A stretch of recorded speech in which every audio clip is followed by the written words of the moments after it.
Guverneur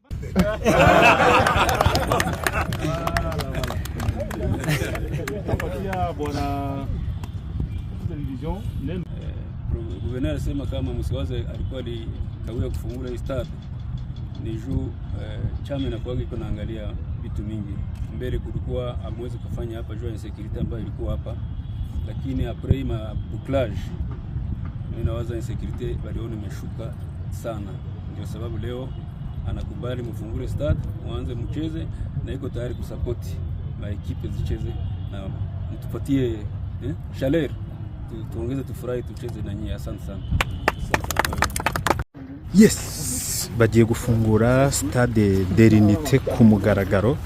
Uramubona President Kayiranga Vianney ushinzwe sport ari kumwe n'abayobozi bagiye gufungura rero stade d'Erinité ku mugaragaro nyuma yuko M23 ifatiye uyu mujyi wa Goma. Ibikorwa bya sport byari byarahagaze, ariko ubu ngubu ibi bikorwa rero bigiye kongera gutangira na stade d'Erinité yamaze kuboneka.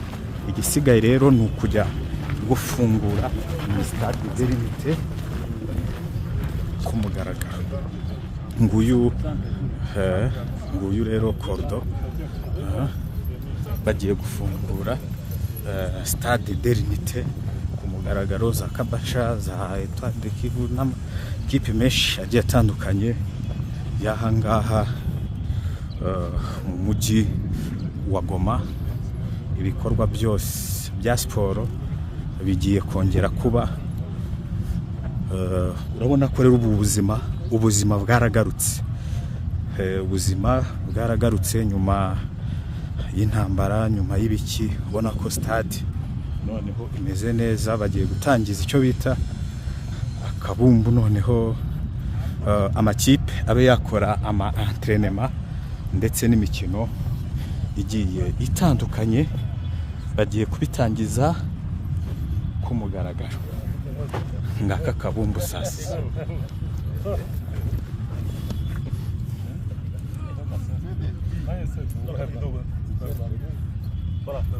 Tutakuwa na kasire kidogo tu hapa kwamba yeye iko coordinateur en charge sport, anasimamia liwali wa jimbo kuhusu hii seremoni yetu ya sai.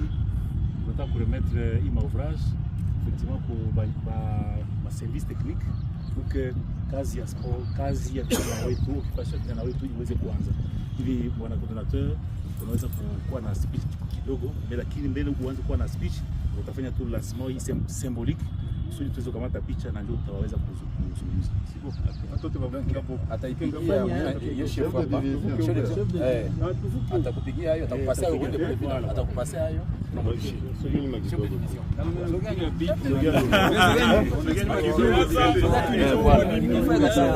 Utamupasa na kupasa kidogo tu.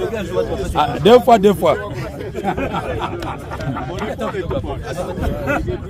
Caméra, on va voir si la riche. Non, ici.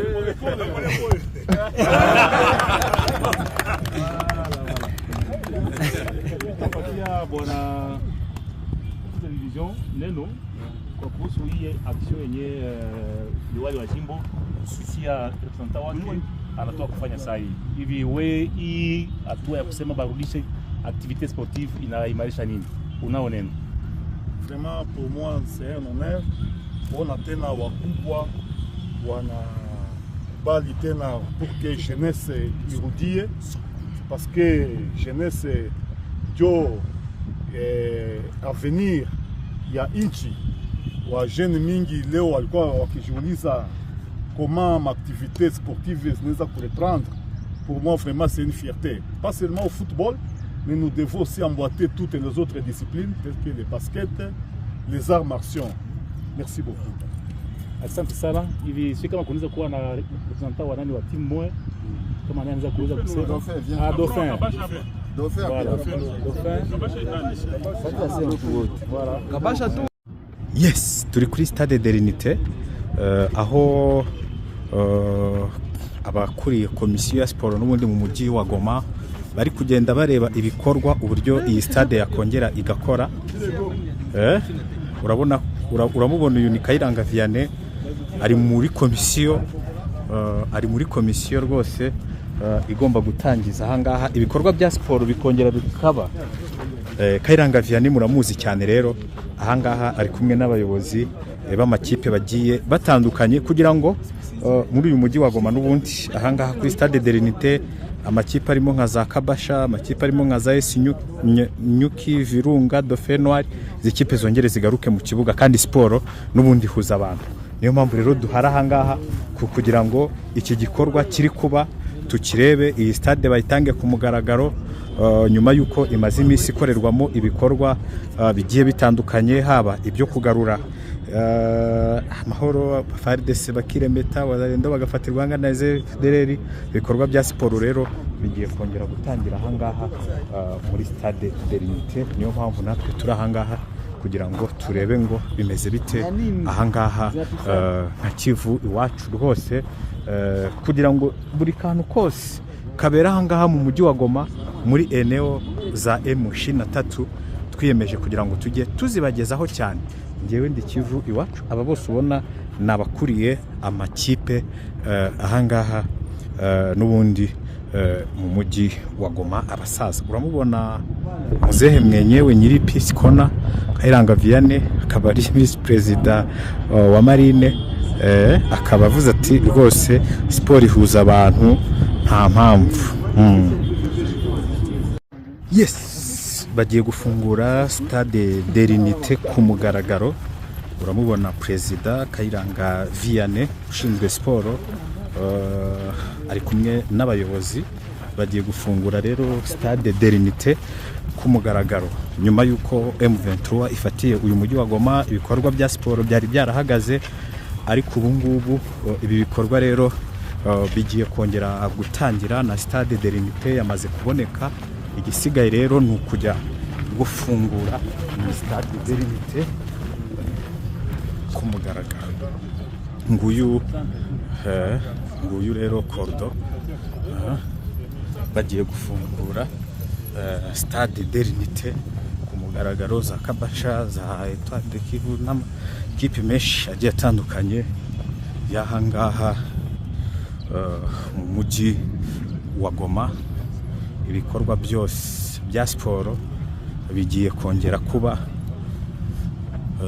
Urabona ko rero ubuzima bwaragarutse, ubuzima bwaragarutse nyuma y'intambara, nyuma y'ibiki. Ubona ko stade noneho imeze neza, bagiye gutangiza icyo bita akabumbu. Noneho amakipe abe yakora ama entraînement ndetse n'imikino igiye itandukanye, bagiye kubitangiza ku mugaragaro. Ngaka kabumbu sasa.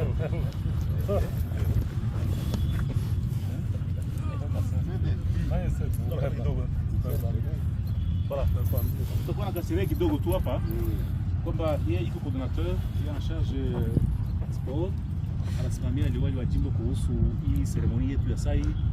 Tunataka kuremettre hii ouvrage effectivement kwa service technique pour que kazi ya sport, kazi ya vijana wetu, ukipasha vijana wetu iweze kuanza. Hivi bwana coordinateur, unaweza kuwa na speech kidogo, lakini mbele uanze kuwa na speech utafanya tu lancement hii symbolique kusudi tuweze kukamata picha na ndio tutaweza kuzungumza. Siko watoto ataipigia yeshi hapa. Atakupigia hayo, atakupasia uende kule, atakupasia hayo.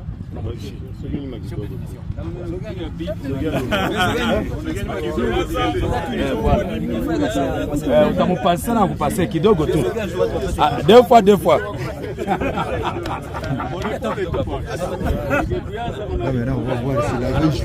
Non, ici.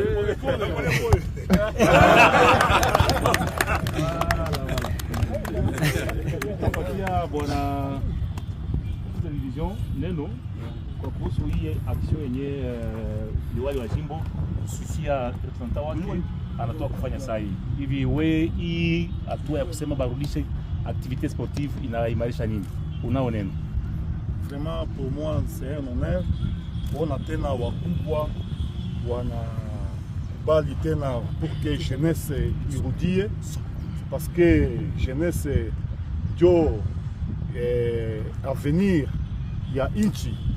Wa jeune mingi leo walikuwa wakijiuliza comment ma activité sportive nous a reprendre, pour moi vraiment c'est une fierté. Pas seulement au football, mais nous devons aussi emboîter toutes les autres disciplines, telles que les baskets, les arts martiaux.